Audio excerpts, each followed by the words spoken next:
He swerved on purpose, drenched me in muddy water as I sat helpless in my wheelchair, then sped off laughing like my dignity meant nothing. I was just another broken veteran to him. But what he didn't know was that he had just declared war on the wrong man. And when the truth came out, the city that once turned its back would rise and he would fall. He swerved on purpose. I know it.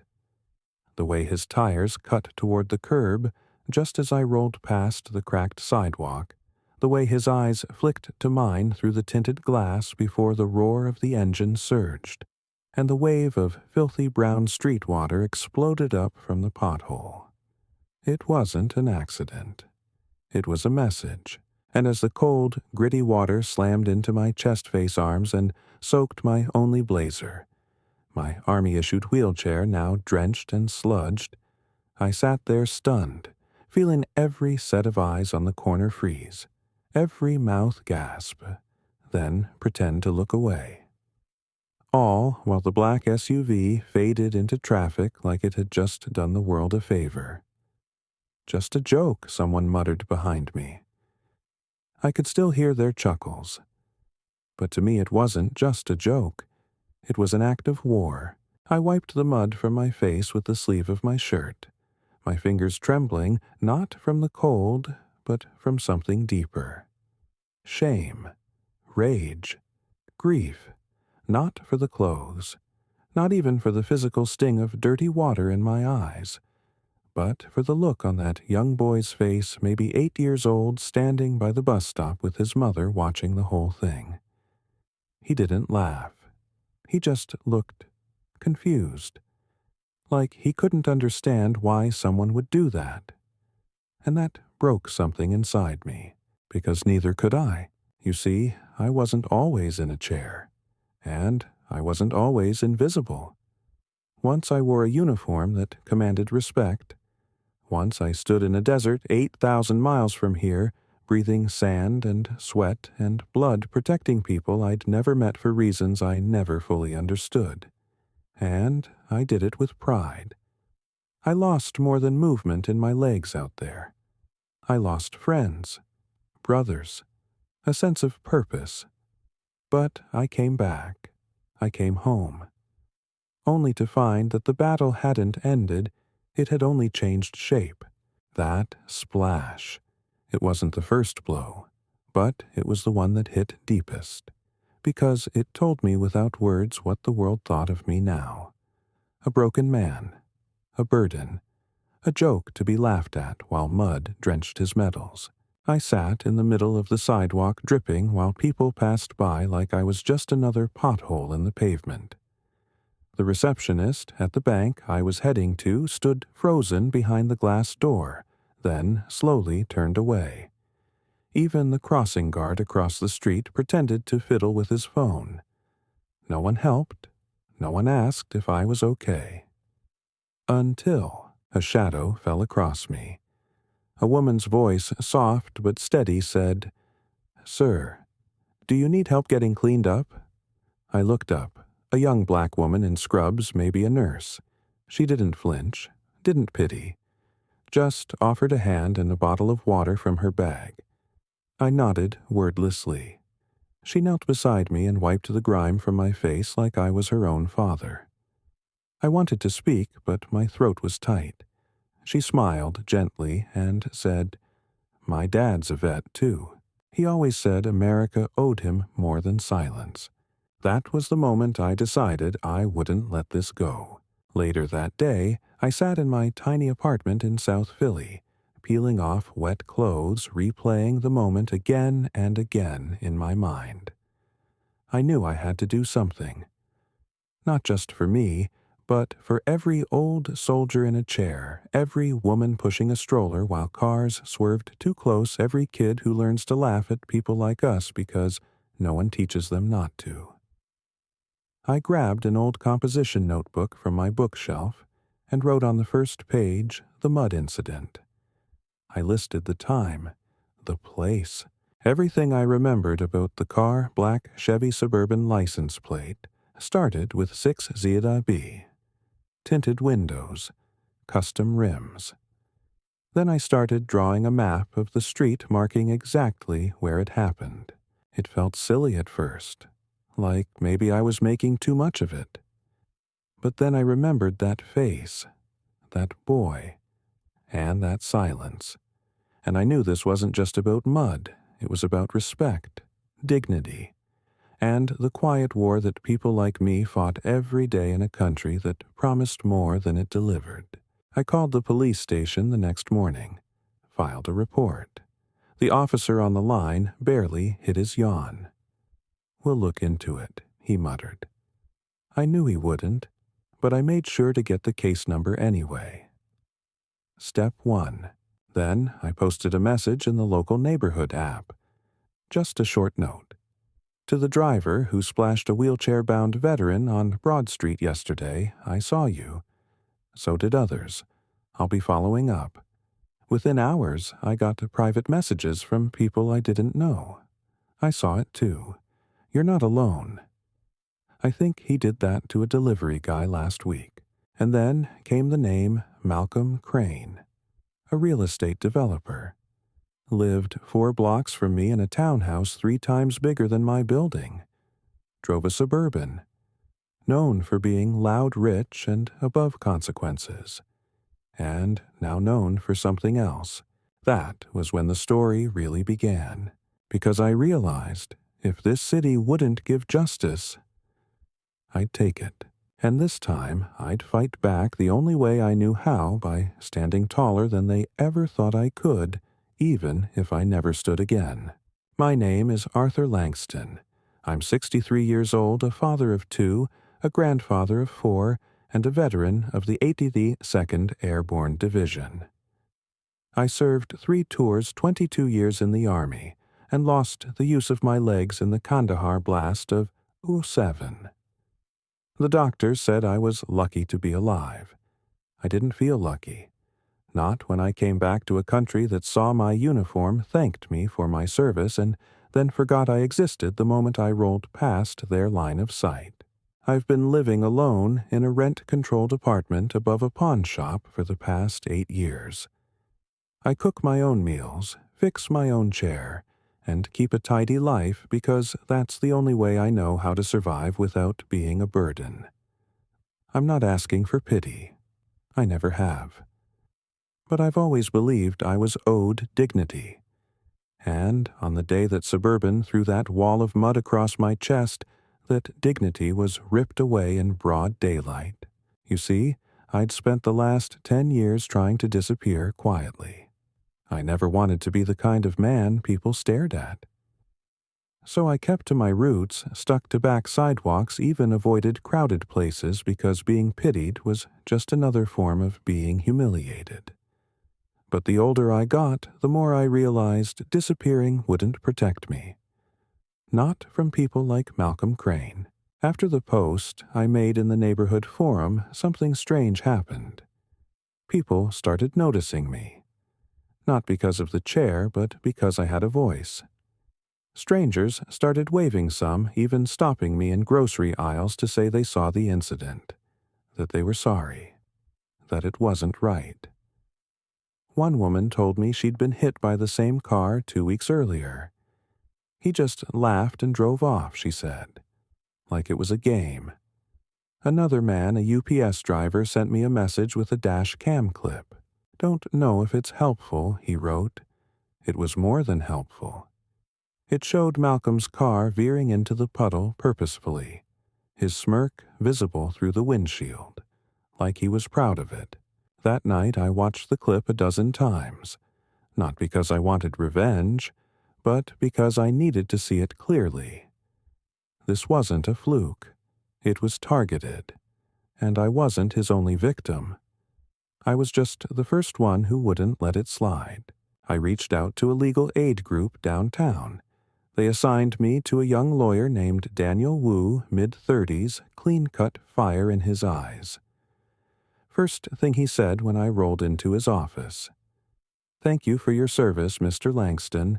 Let's talk about justice." That was the first time in years someone looked me in the eye and didn't flinch. I showed him everything, my notes, the dash cam footage, the messages, even the police report.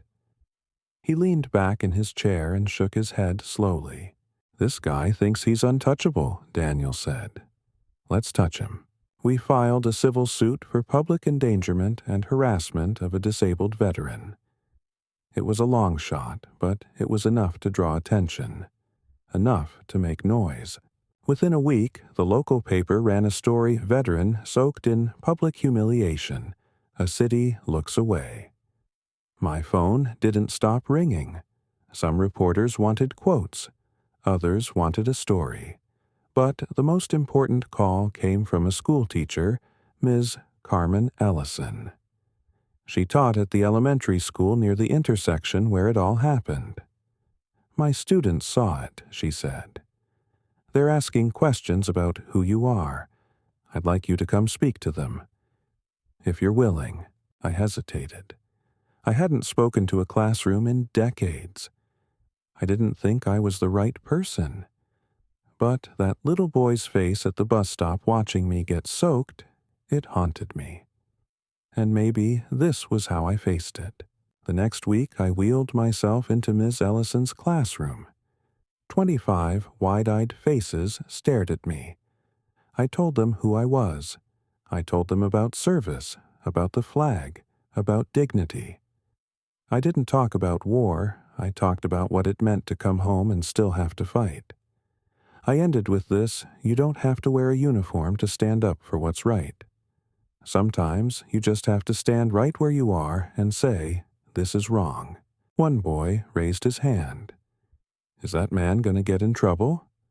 I looked him in the eyes and said, "We're going to make sure he learns that hurting people isn't power. It's cowardice." Word spread. Not just in the papers now, but in churches, barbershops, veteran halls. People who had never paid attention suddenly cared. The mud had become more than mud. It had become a symbol. A line in the street. But with attention came backlash. Malcolm Crane wasn't some nameless thug. He was connected. He knew city council members, realtors, even a few local cops. Suddenly, my apartment got a surprise inspection from the building board. Then a letter came saying my rent subsidy was being reevaluated. Someone even keyed "crybaby" into the side of my van. That was when I knew he wasn't afraid of the court. He was afraid of exposure, of people like me not shutting up. And the more he pushed, the more I dug in. I am not just a man in a wheelchair. I am a man who served, who bled, who crawled through dust and fear to protect people like him. And now I was crawling through a different battlefield, one paved with silence, privilege, and cruelty. But I wasn't alone anymore. I had Daniel. I had Miss Ellison. I had those kids. That young nurse who knelt beside me with a bottle of water and dignity. And most of all, I had a cause that was finally louder than my pain. Malcolm Crane could splash mud. He could send threats. But he couldn't stop what was coming. Because this time, this veteran was standing up in every way that mattered. He was everything I wasn't, and everything this city seemed to worship. Malcolm Crane, age 45, was a real estate mogul with a face that never left the society pages. Broad jaw, silvered hair, always slicked back like he belonged in a courtroom drama-tailored suits that probably cost more than my rent for the year. He drove the kind of SUV that roared, instead of whispered the kind with custom plates and wheels that looked like they belonged on a tank. The kind of car you bought not to move around, but to show people they couldn't move you. That's who he was. Untouchable, loud, proud, and cruel in the way only the powerful are effortlessly, habitually, without consequence. I'd seen men like him overseas walking through war zones in tailored boots, while others bled in sandals. Men who made money on chaos, who smiled while bombs fell, who left before the smoke cleared. Now, one of them lived 4 blocks from me, just on the edge of my world, as if to remind me that even here, back home, the battlefield had rules he wrote. He wasn't just a developer. He was the developer. Bought up half the old blocks around South Philly during the recession, gentrified them until the corner diners became wine bars, and the moms selling tamales had to walk 5 miles just to afford groceries somewhere else. He built glass condos in neighborhoods where people still patched their roofs with tarps. And every time someone complained, he held up his clipboard full of permits and said, "This is progress." But I wasn't afraid of him. Not anymore. I'd seen what power does up close, and I knew something he didn't power is loudest right before it breaks. Once my case hit the news, Malcolm Crane released a statement. It came through his publicist, of course. Mr. Crane is dismayed to hear of Mr. Langston's unfortunate experience, but categorically denies any wrongdoing. Mr. Crane has long been a supporter of veterans' causes and community development. The press ate it up. Some of them even called him misunderstood. But I wasn't buying it, and neither was Daniel. We dug deeper. Daniel pulled property records, lawsuit filings, tenant complaints. Turns out Malcolm had a long trail of wreckage behind those clean-cut headlines. Tenants who had been evicted illegally, contractors who were never paid in full, a harassment suit that mysteriously disappeared after a settlement. He'd paved over people like me his entire career. And this me, the guy in the chair with a spine made of scrap metal and a voice made of gravel, this was supposed to be no different. Except I didn't go away. One night, as I reviewed notes at my kitchen table, there was a knock on my door. I rolled over, careful. It was after dark. Nobody came to visit at this hour. When I opened it, there was no one there, just a white envelope taped to my door. No stamp, no return address. Inside was a single sheet of paper with 5 words typed in bold block font. Drop the case or else. That was the moment I understood how deeply this cut. This wasn't just about mud anymore. It was about ego. About someone so high up on the hill he couldn't bear the idea of being brought low by someone who couldn't even walk. And that made him dangerous. The next day, Daniel brought the letter to the police. They shrugged. Could have been a prank, they said. Nothing we can trace. But I saw it in Daniel's face. He wasn't letting go either. He told me something then. I'll never forget. Bullies use fear like a leash. You either chew through it, or you let them drag you. I chose to chew. We held a press conference outside City Hall. Daniel spoke first, laying out the evidence. Then he introduced me. I told the story, every word in my own voice from my own seat. The cameras clicked. The microphones hummed. And somewhere in that crowd, I swear, I saw that little boy again, the one from the bus stop. He wasn't confused this time. He looked proud. And that's when the second wave hit. People started sharing their own Malcolm Crane stories. An elderly woman who'd been pushed off her porch by one of his crews. A disabled tenant evicted in the middle of winter. A single mom whose rent tripled overnight after he bought her building. The mud was just the surface.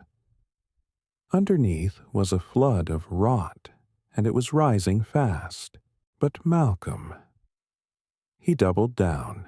He sued me for defamation, claimed I was smearing his name, sent another press release, an unfortunate man seeking attention by targeting success.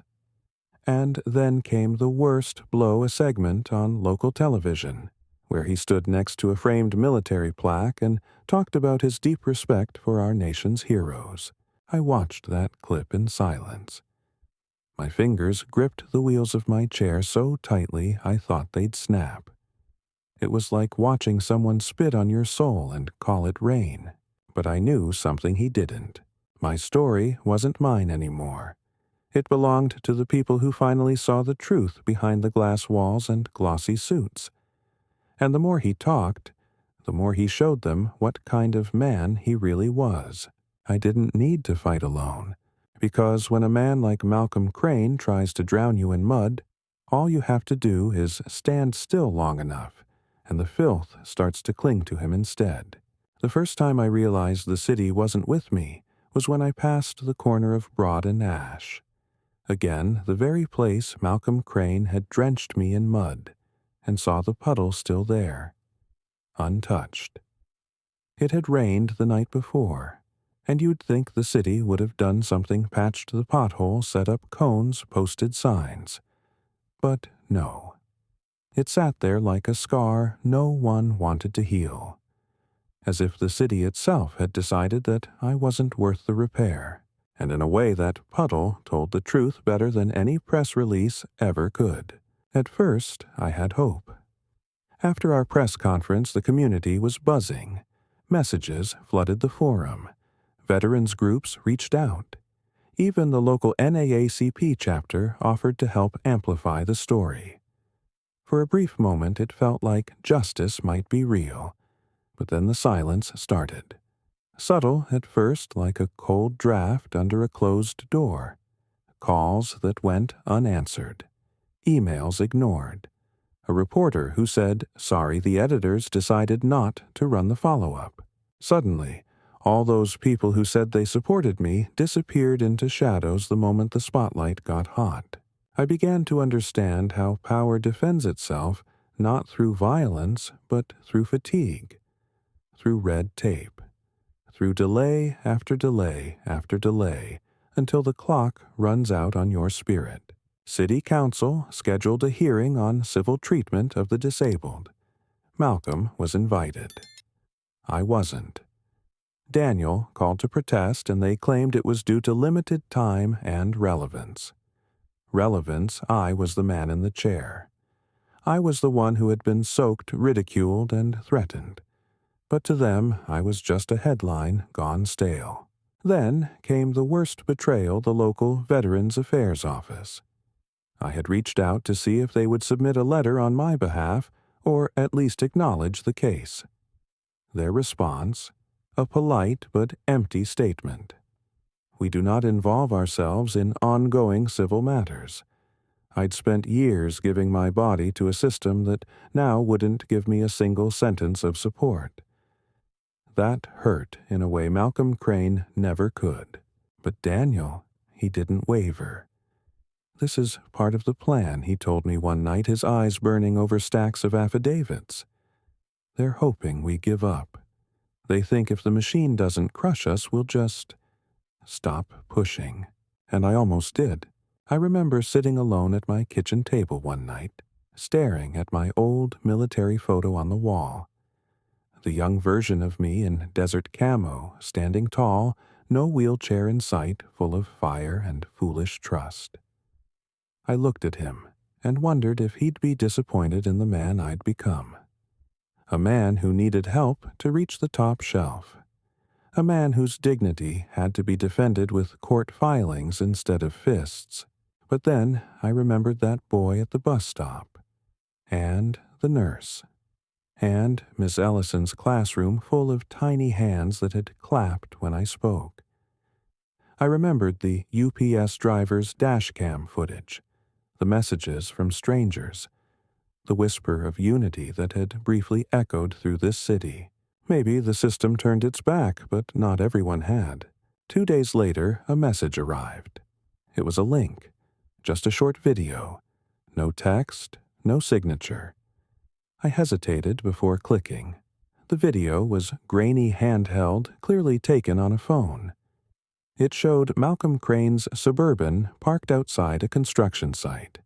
Then it showed him stepping out yelling at a Latino worker, cursing at him, calling him slow, mocking his accent. Then, just before the video ended, he pushed the man backward. The phone tilted. Screams. Chaos. The timestamp. The day before my mud incident. My hands trembled as I forwarded it to Daniel. "This," he said over the phone, "is the beginning of the end." We uploaded the video anonymously through a civil rights watchdog channel. It spread like fire. People who had ignored my story now couldn't look away. The footage hit something deeper than just one act. It revealed a pattern, a truth. Malcolm wasn't a man who made one mistake. He was a man who made many and wore his cruelty like a badge. The same city that once turned away now started turning around. The church down the street invited me to speak. The community center asked if I would lead a town hall on dignity and power.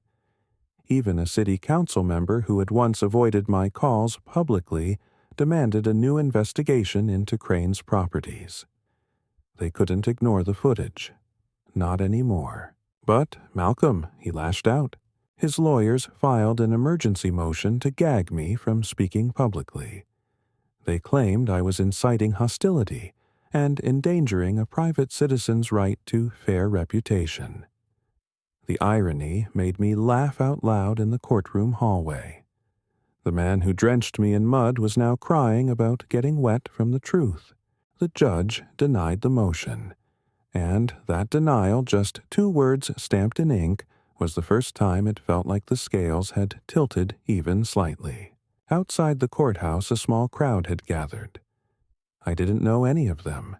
Some were veterans. Some were just neighbors.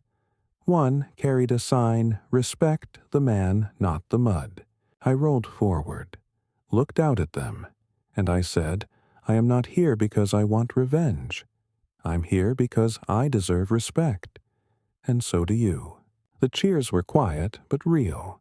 The city had turned its back, but now it was turning its eyes. I stopped answering the door after dark. Not out of fear, but strategy. When your enemy wants to rattle you, the worst thing you can do is give them the satisfaction of hearing you flinch.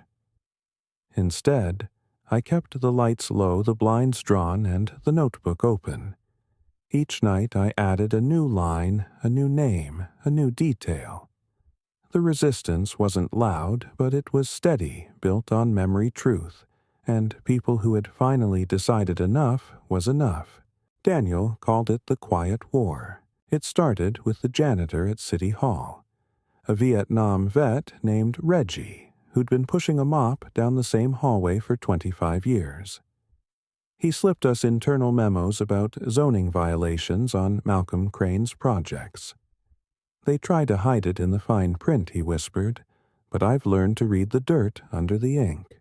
Then came Jasmine, one of Crane's former assistants. Young, sharp, burned by his cruelty. She met me at a diner, slid a flash drive across the table, and said, "You didn't hear this from me, but it's time someone stood up to him." Inside, dozens of audio files. Malcolm yelling at staff, belittling tenants, joking about running over lazy vets. My stomach turned as I listened. This wasn't just character evidence. This was wrought, recorded, and time-stamped. Daniel couldn't believe what we were collecting. "Arthur," he said, eyes wide, "we have the seeds of a class action case. If even a quarter of this holds up, Crane's empire is built on harassment and fraud.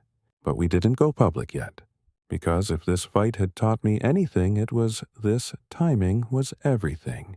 So we waited, we built. I reached out to the church where I'd once cleaned the front steps in silence. I asked if I could speak during Sunday service. Pastor Lorraine, an older black woman with a voice like thunder wrapped in silk, gave me the pulpit. I didn't preach. I told the truth. I told them what it felt like to come home from war and be treated like a discarded tire. I told them how a puddle of mud could speak louder than 1,000 insults. And I told them this wasn't just about me. It was about how easy it was to forget the value of a man when his suit was old and his wheels didn't shine. The congregation stood. Every one of them. And then came the donations. Small, crumpled bills, sometimes just quarters in envelopes. But it wasn't about the money. It was about the unity, the belief, the fire. Word traveled fast after that. A group of students from the local community college made a short documentary. They called it The Veteran and the SUV. It went viral. Suddenly, people across the country were asking, "Who is Arthur Langston?" The answer, I was just a man who refused to bow. And the more I resisted in silence, the more the noise built behind me. Malcolm, meanwhile, was cracking. Reports surfaced of him canceling contracts, staff resigning, anonymous leaks to journalists. A watchdog group filed an ethics complaint. His once slick publicist left town, and through it all he tried to paint me as a bitter old man with a vendetta. "He's just trying to shake me down," he told one interviewer. "Probably wants a payout."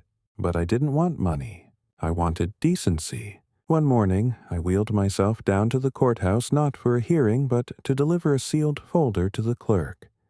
Inside, a formal affidavit from me and 25 other residents, each detailing their experiences with Malcolm Crane. Harassment, intimidation, negligence. Signed, sworn, ready. We weren't just telling our stories anymore. We were drawing a line. That afternoon, Daniel and I met with a local television producer. He offered us airtime for a town hall special. 1 hour, live. "You tell your story, Mr. Langston," he said, "and let the city decide what kind of man it honors." We agreed. The night of the broadcast, I wore my dress blues. Not because I needed to impress anyone, but because I needed the world to remember what that uniform stood for. Not war, not politics, but sacrifice, service, integrity. The studio lights were bright. My palms were sweating. But when the camera blinked red, I leaned forward and spoke as if my brothers from Kandahar were listening. I am not angry because I got wet. I am angry because my worth was measured in how easily I could be humiliated. Malcolm Crane did not see a man, he saw a target. But I am not a target. I am not a burden.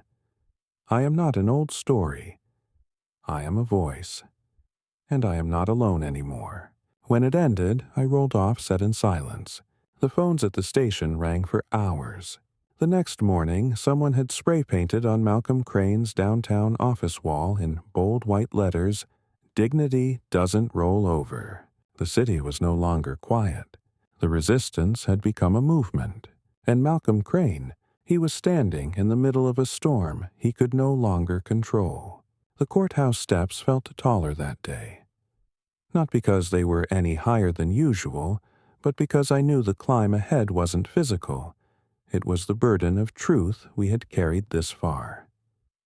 People say justice is blind, but I've learned she also walks slowly, favoring those with deep pockets and the right last names. Still, we came prepared. I wore my dress blues again, pressed polished with the ribbons aligned over my heart like battle scars made visible. Daniel walked beside me in his charcoal gray suit briefcase in hand, eyes forward. "This is the moment, Arthur," he whispered. "Win or lose, we burn the mask today." The courtroom was packed, every seat taken. Reporters, neighbors, veterans, even a few students I'd never met holding handmade signs tucked against their chests as if they were sacred truth rolls forward. Respect our vets, and simply Arthur. Then Malcolm walked in. Not in a suit this time, but in a navy blue sweater and khakis, playing the civilian, the man of the people. But nothing could hide the smirk on his face, the way he adjusted his gold cufflinks, even when he wasn't wearing any. His legal team, 4 attorneys strong, filed behind him like a wall of polished concrete. The judge, an older white woman with silver hair pulled tight, looked weary before we even began. "Mr. Langston," she said gently, "your counsel may proceed." Daniel stood, and for the next 3 hours he laid out our case like a general preparing for siege. The dash cam footage, the audio recordings, the tenant complaints, the threats, the anonymous letter, the spray of mud that started it all. And more than that, he painted the picture of a man who wielded wealth like a weapon and used humiliation as his calling card.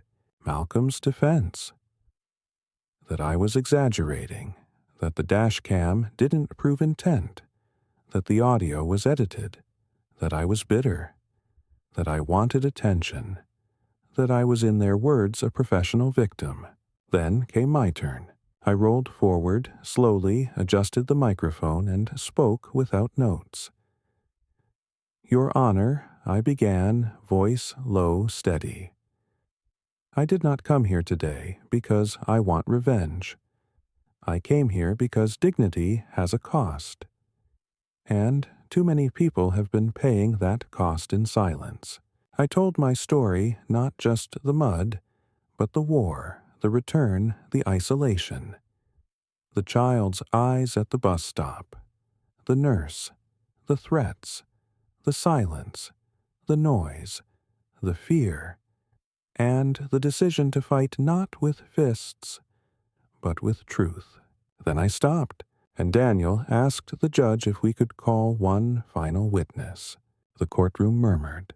From the back row a woman stood up, mid-30s, soft-spoken, brown hair tied back in a nurse's ponytail, the very woman who knelt beside me that day with a bottle of water. She took the stand and swore her oath, and then, her voice trembling, she said, "I didn't know Mr. Langston, but I saw a man soaked in filth ignored by everyone else. I saw someone who had given everything for this country being treated like garbage, and I couldn't stand it.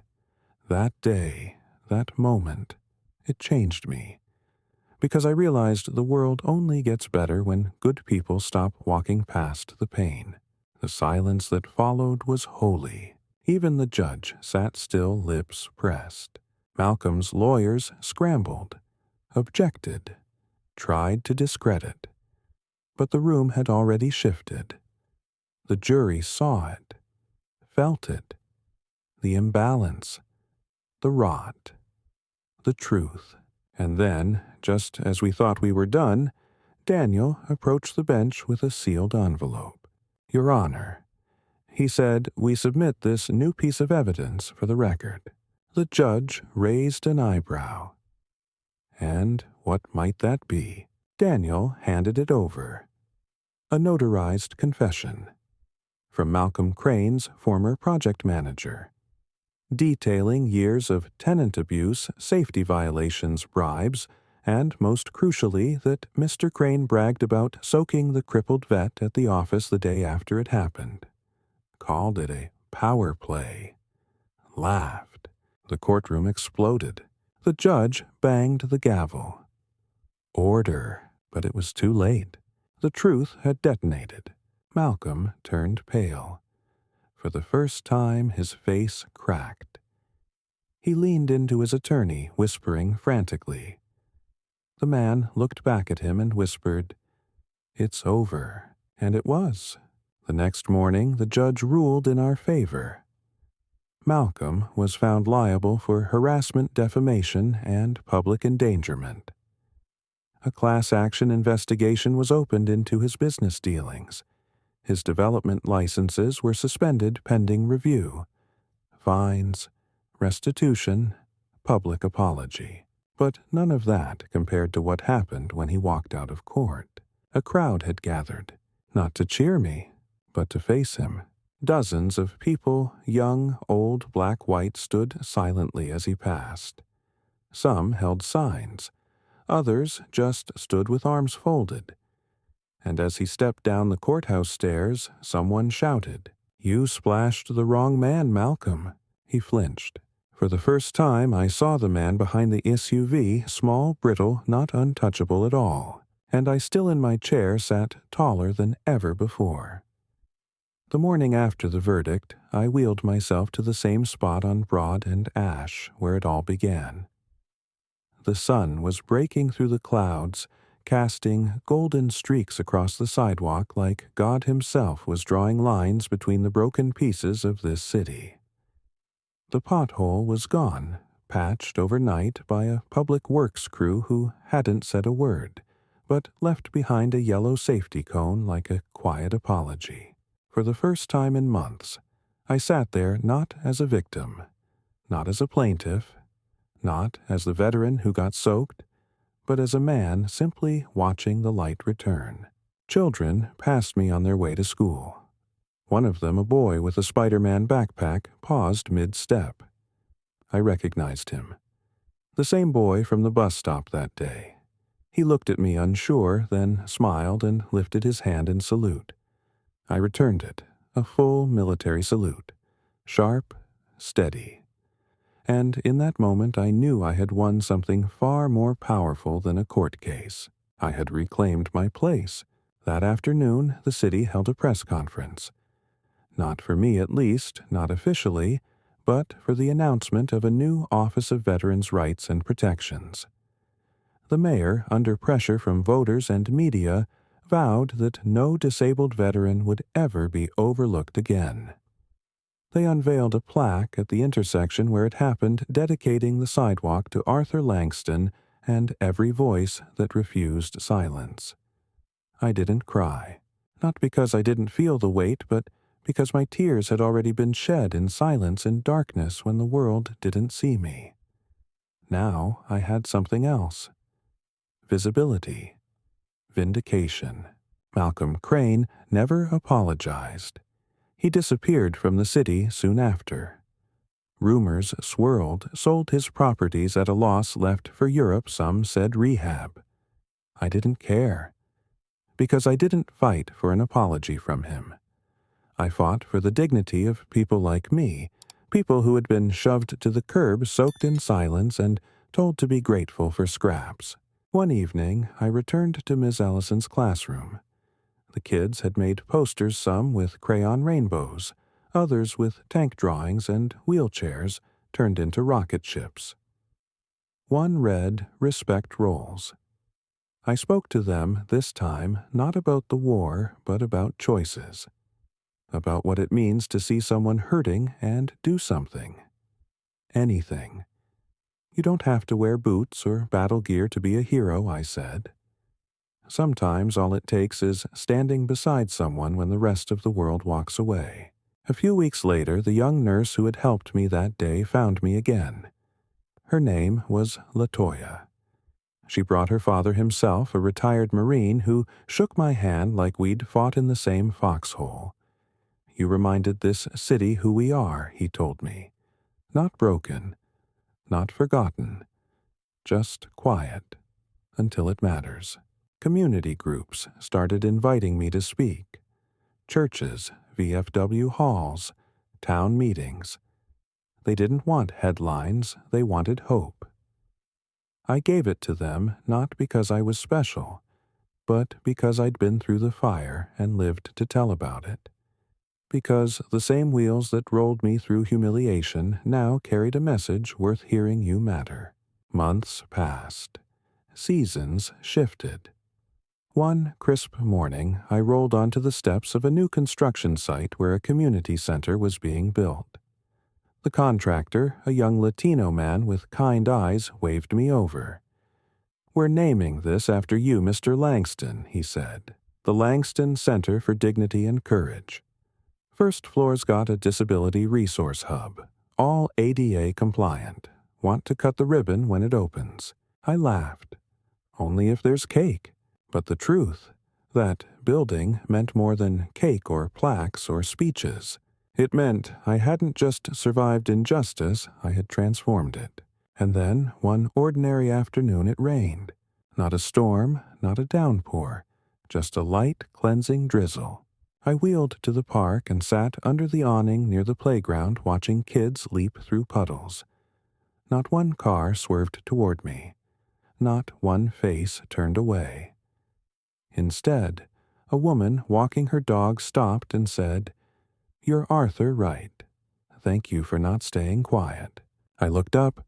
A rainbow was stretching across the sky like a scar made beautiful, and I realized all storms leave something behind, not just damage, but color, not just wounds, but wisdom. I rolled forward into the rain, unbothered, undefeated, and finally, free. In the end, it wasn't about a puddle. It wasn't about revenge. It was about reclaiming something no one should ever have to beg for dignity. What started with a splash of mud turned into a wave of truth. I didn't win because I was louder. I won because I refused to be silent. Because courage doesn't always shout it endures. Injustice only wins when good people look away. But when one voice dares to rise, others will follow.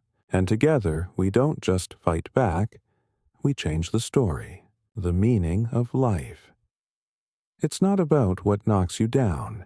It's about who you lift up when you stand again, even if you stand from a chair. Have you ever seen someone mistreated and wished you'd spoken up? What would you do differently next time?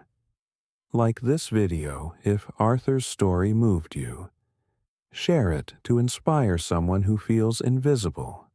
Subscribe to our channel for more real stories of justice, resilience, and hope.